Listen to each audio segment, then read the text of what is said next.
pudieran ser en realidad invisibles, son todos muy reales y están siempre presentes. El primer muro de ladrillo que quisiera explicar es el de la resistencia personal al cambio. Con algunas excepciones, la mayoría de los humanos somos reacios, apáticos o a veces incapaces de cambiar nuestras antiguas creencias, valores, comportamientos o hábitos a menos que los beneficios no sean muy obvios, convincentes e inmediatos. O que el costo de no cambiar sea amenazante, riesgoso o catastrófico. Esta es básicamente la naturaleza humana. La mayoría de las personas están cómodas con lo que les es conocido o familiar, aun cuando lo familiar no sea de nuestra total satisfacción. El cambio puede ser amenazante y no siempre lo abrazamos. Por ejemplo, muchos de nosotros hemos aprendido por la mala que no podemos fácilmente cambiar los pequeños hábitos desagradables de nuestro compañero o compañera. El intentar influenciar la decisión de un adolescente de ponerse un tatuaje siempre generará conflicto. Anuncia a su equipo de trabajo que tendrán que dejar de operar un antiguo programa de software para aprender uno nuevo y seguramente tendrá una pequeña prueba de resistencia. La segunda lección de hoy, por lo tanto, es: los miembros de una familia, de una organización o de una comunidad se convencerán con el tiempo que es bastante más fácil cambiarse a sí mismos que cambiar a otra persona. Y si usted debe cambiar a otra u otras personas, debe prepararse bien para el conflicto. Es naturaleza humana resistirse al cambio cuando se percibe como una amenaza contra algún interés de valor personal. En el ambiente de trabajo, los programas de cambio tienen el potencial de romper relaciones importantes. Rutinas de trabajo de muchos años pudieran desequilibrarse. Aunque son más difíciles de definir, los sentimientos, emociones tales como la autoestima, el estatus, la comodidad, el valor y la autonomía pudieran ser amenazados por la innovación. Todos estos sentimientos pudieran detonar una significativa resistencia sin permitirnos ver el impacto positivo del cambio a mediano y largo plazo. Por supuesto que uno siempre puede ignorar la resistencia e imponer el cambio sobre otros en virtud del ejercicio de autoridad o poder. Esta es una táctica que se aplica muchas veces en una verdadera crisis o cuando uno se enfrenta a una amenaza significativa. Desafortunadamente, seguido se aplica por falta de comprensión o impaciencia. Y como un psicólogo dice, usted puede forzar a que la gente cambie, pero si lo hace, esté preparado para enfrentar toda serie de efectos laterales o repercusiones no previstos o intencionados. Por ejemplo, cuando una autoridad manda, manipula o coacciona a sus empleados a cambiar, fácilmente resulta en una reducción de motivación y productividad, mayor ausentismo, sabotaje de desempeño, rebeldía, huelga y todo tipo de comportamiento agresivo-pasivo y juegos políticos. Por lo tanto, la tercera lección de hoy es: generalmente sobreestimamos nuestra habilidad para ser flexibles hacia el cambio y subestimamos nuestra tendencia natural de resistir al cambio.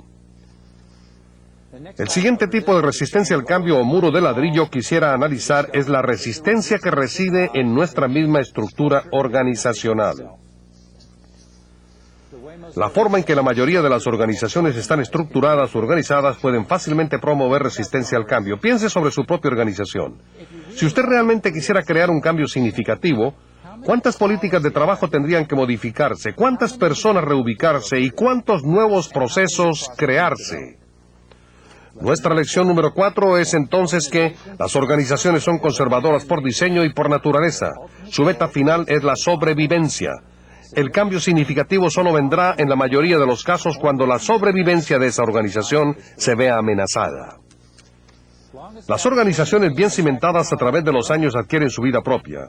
En contraste con los seres humanos, entre más antiguas son las organizaciones, menor es la probabilidad de que sufra una muerte natural. La meta de sobrevivencia puede sobrepasar la misión organizacional. De hecho, se ha visto que algunas organizaciones han cambiado su misión, es decir, su razón de ser, cuando la competencia o regulación gubernamental han amenazado su sobrevivencia. Esto es común en el sector privado a medida que las empresas comercializan nuevos productos, entran a nuevos mercados, se fusionan y se transforman con el objeto de sobrevivir la amenaza de la competencia.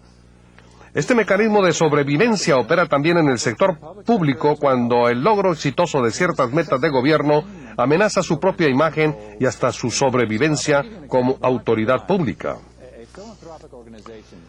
Un ejemplo en Estados Unidos es la organización filantrópica conocida como la Marcha de las Monedas, dedicada a mejorar la salud de los infantes reduciendo su mortalidad. Fue creada de las cenizas de la Fundación Nacional para la Parálisis Infantil después de que la vacuna Salk y virtualmente eliminó la amenaza de esta enfermedad y canceló la justificación de la misión original de la fundación. La estructura de una organización casi siempre resiste amenazas al status quo, a los intereses creados, a los sistemas de poder establecidos y a quienes se benefician de ellos. Estos elementos conservadores incluyen la cadena jerárquica de mando establecida en el organigrama, los canales formales de comunicación y todos los sistemas de recompensa establecidos desde el nivel directivo, como son salario, promoción, beneficios, reclutamiento, reglas laborales, jubilación y participación de utilidades. Estos elementos estructurales también incluyen sistemas reguladores tales como políticas de personal, procesos disciplinarios y procedimientos operativos estándar. Una obra clásica sobre esfuerzos de cambio mal dirigidos que no han tomado en cuenta el impacto de la estructura organizacional es la de John Kern titulada Sobre la falacia de recompensar a X y esperar todo de Y. Todas las referencias que he citado en mi exposición se incluyen en la bibliografía que es parte de su manual de participante. Este tipo de resistencia no está basada en la personalidad del que tiene el puesto, sino que está integrada a la estructura organizacional misma. Va más allá del individuo que ocupa cierta posición en la organización y es heredada a ese individuo cuando asume esa posición o puesto. El tercer muro de resistencia puede encontrarse en la cultura o subcultura organizacional. La cultura de trabajo se refiere a los valores, creencias, normas y actitudes ampliamente aceptados y firmemente establecidos entre todos los empleados. La estructura de una organización representa las reglas y conceptos formales de autoridad y delegación de facultad que condicionan el funcionamiento de trabajo. La cultura organizacional refleja las reglas o conceptos informales de la organización. La cultura también representa un elemento de control, balance y restricción al cambio dentro de la misma organización. La cultura es una expresión de las realidades de la vida organizacional diaria. La cultura de una organización en particular es absorbida por los empleados a través de discusiones durante descansos, a través de comentarios informales, por medio de reuniones de orientación. Es transmitida a los empleados a través de las actividades mismas de sus compañeros de trabajo y directivos y no a través de diversos eslogans organizacionales. Por ejemplo, muchos de nosotros estamos ampliamente conscientes de que una buena comprensión de la cultura de trabajo puede ser importante para la convivencia dentro de la organización. Generalmente aprendemos en el primer año de un nuevo trabajo quién realmente tiene el poder en una organización, qué comportamientos son recompensados y cómo se logra realmente hacer cosas. Creencias ampliamente aceptadas como, a nadie se le despide aquí. Haga lo que haga, no haga olas. No le haga caso a su gerente, solo sea amable con su asistente y ya logró el éxito. Solo incline la cabeza y luego haga lo que usted quisiera hacer. De todas maneras, a nadie le importa. Son todos ejemplos culturales de resistencia potencial al cambio. Considere cómo estas creencias pueden afectar, por ejemplo, un nuevo plan de incentivos al personal de una organización. Todo esto nos lleva a otra lección. Los directivos tienden a estar menos identificados con la cultura de su organización que con su misión y estructura organizacional. Por lo tanto, seguido subestiman el poder de la cultura de trabajo existente para resistir los programas de cambio que ellos inician. El cuarto muro y último tipo de resistencia que quisiera describirle lo representan lo que yo llamo las restricciones ambientales. Las restricciones ambientales son aquellas fuerzas afuera de la organización que crean resistencia a cualquier cambio organizacional. Estas restricciones incluyen los valores y creencias culturales de la sociedad en la cual reside la organización. Por ejemplo, una empresa que intentara vender carne de caballo para el consumo humano en Estados Unidos se enfrentaría a una mayor resistencia cultural que en muchos otros países del mundo. Existen restricciones ambientales sobre las innovaciones o iniciativas que parecerían amenazar el bien común, como por ejemplo las plantas nucleares de generación eléctrica y los sistemas de manejo de desecho. Las amenazas ambientales a una comunidad son seriamente resistidas ahora por grupos activistas muy bien organizados. Existen numerosos organismos reguladores a nivel local, regional y nacional, así como comités y consejos consultivos que representan la resistencia al cambio. La economía y competencia global también es otro ejemplo de una restricción ambiental, así como organismos acreditadores y certificadores, legislación y códigos especializados. Asimismo, los sindicatos, el sistema político y los medios de difusión pueden jugar un rol importante en restringir el cambio organizacional. Pudieran existir, por supuesto, diversas excepciones y objeciones a estas 4 barreras de cambio que he mencionado en este momento. Por ejemplo, una excepción u objeción que usted pudiera válidamente aplicar es que existen individuos con un alto grado de seguridad en sí mismos, iniciativa y un sentido de aventura que no se sienten amenazados fácilmente por un cambio. Más bien, tienden a abrazar el cambio, a sentirse retados por el cambio y activamente apoyarán toda iniciativa de cambio. Es muy importante identificar a estas personas dentro de su organización. También, las estructuras organizacionales pueden ofrecer mecanismos eficaces de retroalimentación y comunicación honesta, con sistemas formales de recompensa a la innovación, creatividad y a la toma de riesgos. Estas estructuras facilitarán los refuerzos de cambio sin ofrecer obstáculos.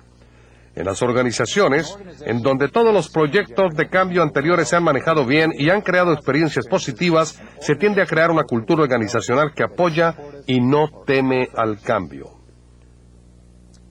Finalmente, las fuerzas ambientales pudieran también en la realidad motivar el cambio organizacional y la innovación, como en el caso de las regulaciones gubernamentales sobre control de emisiones y seguridad automotriz.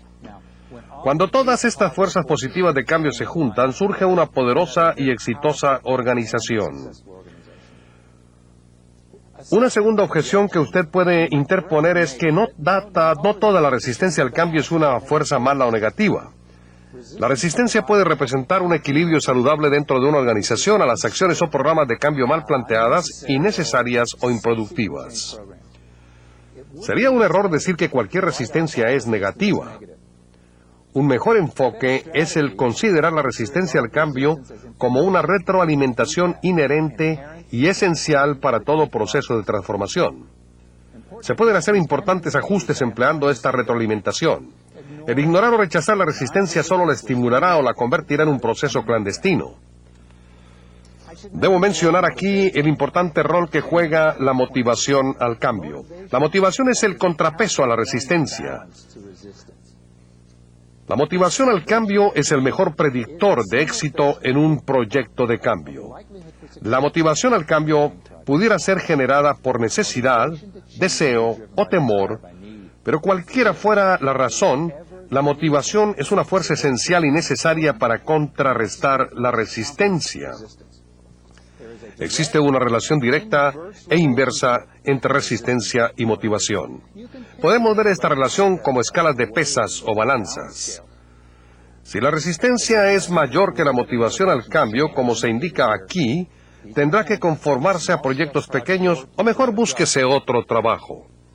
Por ejemplo, si los directivos de la organización son altamente politizados y si los trabajadores están orientados a mantener el status quo, o si la estructura de la organización es rígida y muy institucionalizada, si prevalece una cultura de trabajo letárgica de no hacer nada, y si el ambiente refuerza el conformarse a reglas y reglamentos impuestos desde afuera, tendríamos una situación extremadamente difícil para sostener la motivación necesaria para un cambio significativo. Este es un ejemplo de lo que De Vries llama una organización depresiva, una que es típicamente grande y altamente burocratizada. Cuando la resistencia al cambio es igual a la motivación para el cambio, como se indica en la gráfica, el cambio es posible, pero no sin una batalla. Por ejemplo, cuando existe un descontento generalizado en relación al status quo entre trabajadores, pero los directivos están divididos con respecto a la necesidad del cambio, se tiene una situación que pudiera irse en cualquiera de los dos caminos. Por otro lado, cuando la motivación al cambio es mayor que la resistencia, se tiene una victoria asegurada. En este caso, la motivación para el cambio es fuerte, positiva y generalizada. Y este escenario sí existe en la realidad. Yo he ayudado a algunas organizaciones que estaban en esta situación y es un placer trabajar con ellas. Nuestra lección aquí es que tenemos que evaluar si existe una alta probabilidad de éxito antes de iniciar un gran proyecto de cambio. Como lo saben los estrategas militares y los peleoneros en el patio de la escuela, no se debe iniciar una pelea que no puedes ganar. En otras palabras, escoja sus batallas de cambio cuidadosamente. Ahora me referiré a algunas estrategias prácticas para reducir la resistencia al cambio y el conflicto consecuente. Un cambio muy seguro para reducir la resistencia personal al cambio es asegurar que los afectados lo perciban como algo que se está instituyendo en favor de sus intereses y los de la organización. Si el trabajador realmente cree en esto, la imagen amenazadora de cualquier cambio se reduce. Y esto se puede hacer de dos maneras muy básicas y sin alta tecnología, a través de su involucramiento en el proceso de cambio y a través de la comunicación. Primero hablemos sobre el asunto del involucramiento. En todos los casos, la persona a quien se le pide cambiar debe involucrarse íntimamente en la planeación del proceso de cambio. Aunque esta estrategia parezca obvia y simple, es la que con más frecuencia se olvida en los directivos. Se sientan a planear un programa de cambio. Con más frecuencia, los técnicos o especialistas son los que han planeado el cambio y se lo presentan a los trabajadores como un producto terminado y con el apoyo directivo. La gerencia se encarga de justificar el porqué del cambio propuesto y de explicar los requerimientos de ese. Es fácil, en este caso, ver cómo esto creará un conflicto entre directivos y trabajadores, y la resistencia comenzará inmediatamente.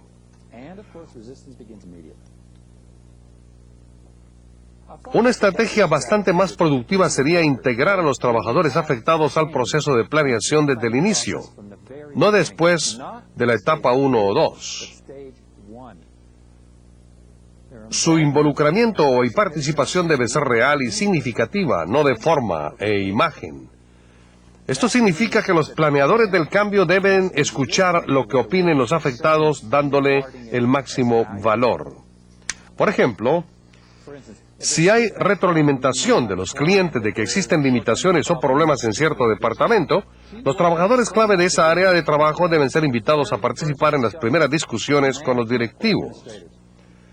Se les puede pedir que ayuden a identificar el problema, que ayuden a diseñar un remedio y que ayuden en la creación de una herramienta de evaluación permanente. Si se les involucra hasta la segunda etapa después de que el problema supuestamente ha sido identificado y definido por los planeadores, ya es demasiado tarde y se habrá ya creado una situación de conflicto. ¿Quién sabe mejor de los problemas operativos que los propios trabajadores? Aunque esto parezca un poco engorroso, pero el esfuerzo de tiempo redituará muchísimo después cuando no tenga usted que enfrentar los muros de resistencia. El arma secreta de los consultores de cambio organizacional es aplicar una estrategia de involucramiento que incite a los afectados a opinar desde el principio. Quizás algunos de ustedes han oído lo que Harold Leavitt llama mi teoría bebé de manejo gerencial. La mayoría de nosotros somos bastante más tolerantes de los pañales olorosos de nuestro bebé cuando éste llora. Aplicada a nuestras organizaciones, la llamada teoría bebé significa que somos bastante menos resistentes al cambio que nosotros mismos hemos iniciado que al cambio iniciado por alguien más. Y si se trata de mi bebé, es decir, de mi propia idea, yo voy a tolerar con buena cara las dificultades inherentes en el proceso de cambio. Por otro lado, Si usted está imponiendo su idea y yo la encuentro nociva, yo no voy a ser tolerante con ella. Al involucrar al afectado en el proceso desde el principio, usted creará un sentido de propiedad en él con respecto al proyecto, y al lograr esto, usted reforzará el compromiso de esa persona para apoyar el proceso hasta su conclusión, creando así un socio constructivo y no un adversario resistente en el proceso de cambio. Pero recuerden, la clave del involucramiento es el hacerlo desde la primera etapa, antes de que se haya anunciado cualquier plan de cambio. La siguiente estrategia clave es la comunicación, tanto en uno como en dos sentidos. La comunicación en un sentido es básicamente unidireccional, por ejemplo, del gerente al empleado.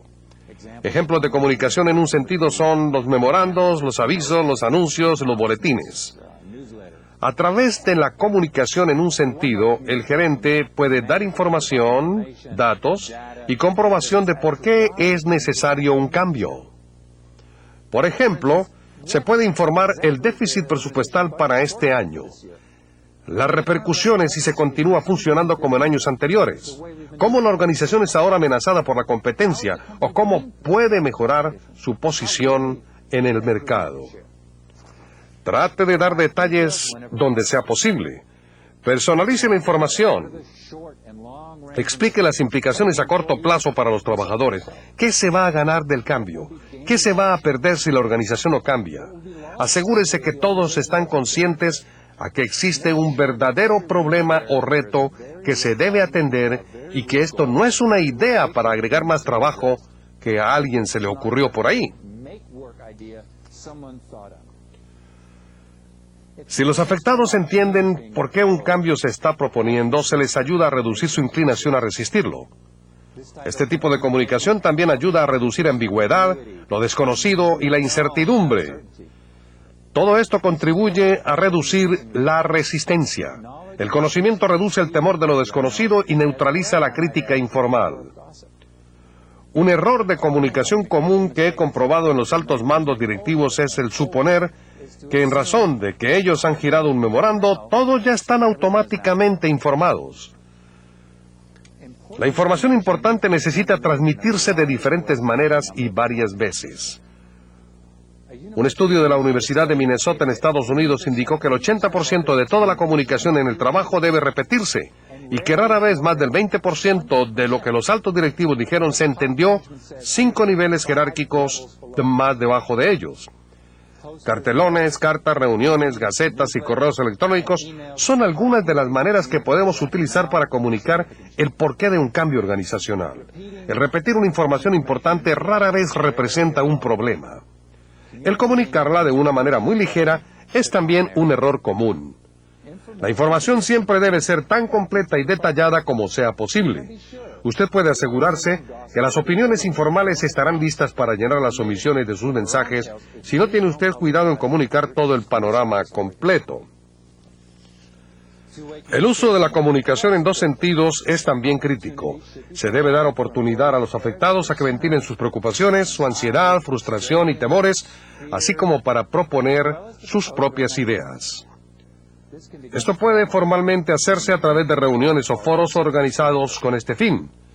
Informalmente, los directivos pudieran hacerse disponibles para dialogar sobre las propuestas de cambio, dejando las puertas de su oficina abiertas o dedicando un poco de tiempo adicional a la convivencia en el salón del café.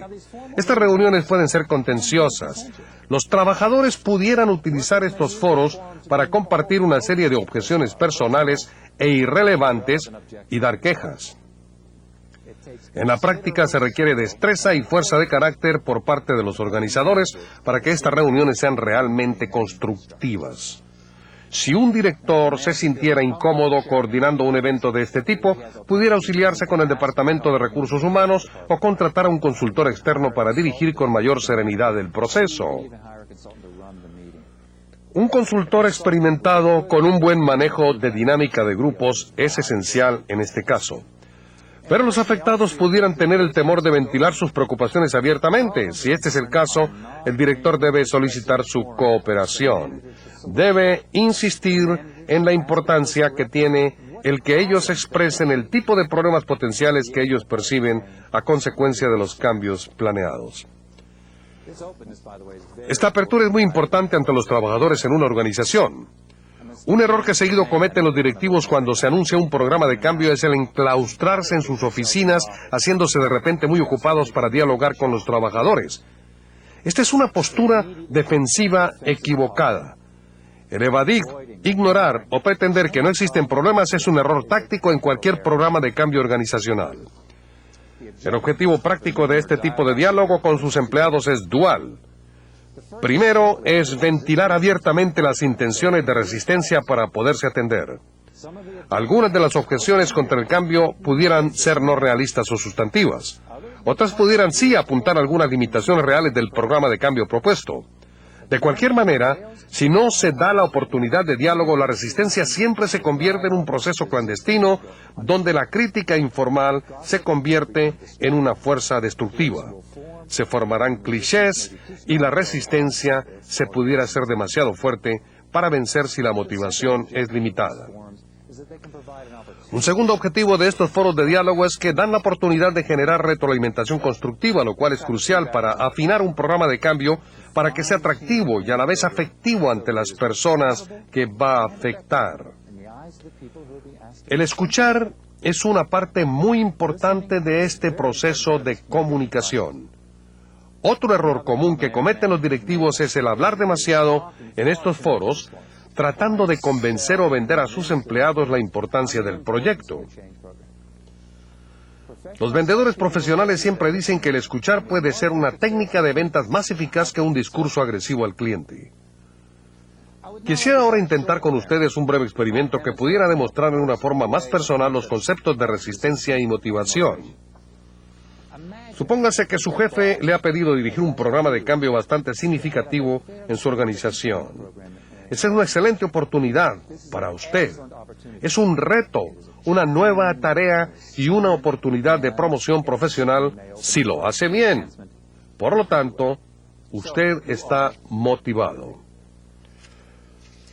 Usted ha comenzado por involucrar a algunos trabajadores clave desde la primera etapa de planeación del proyecto y contrató a un consultor para apoyarle como guía en todo el proceso. El consultor le indica a usted que sería una buena idea el bajar al piso de producción para tener una reunión con todos sus trabajadores con el objeto de dialogar sobre las razones de los cambios propuestos y para escuchar las reacciones y retroalimentación de ellos. Le recuerda también a usted que si no logra extraer las intenciones de resistencia de los trabajadores desde el principio, estas se quedarán como una fuerza invisible que después tendrá que enfrentar. Pero el realizar reuniones abiertas con sus empleados no es algo que usted hace muy seguido. En realidad, usted nunca ha hecho esto antes. Esto es definitivamente un cambio de estilo gerencial para usted.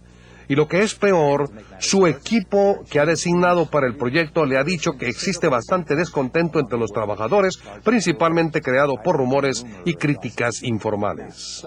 Ahora bien, deténgase un momento y sea muy honesto con usted mismo. Póngase usted dentro del escenario que le acabo de describir.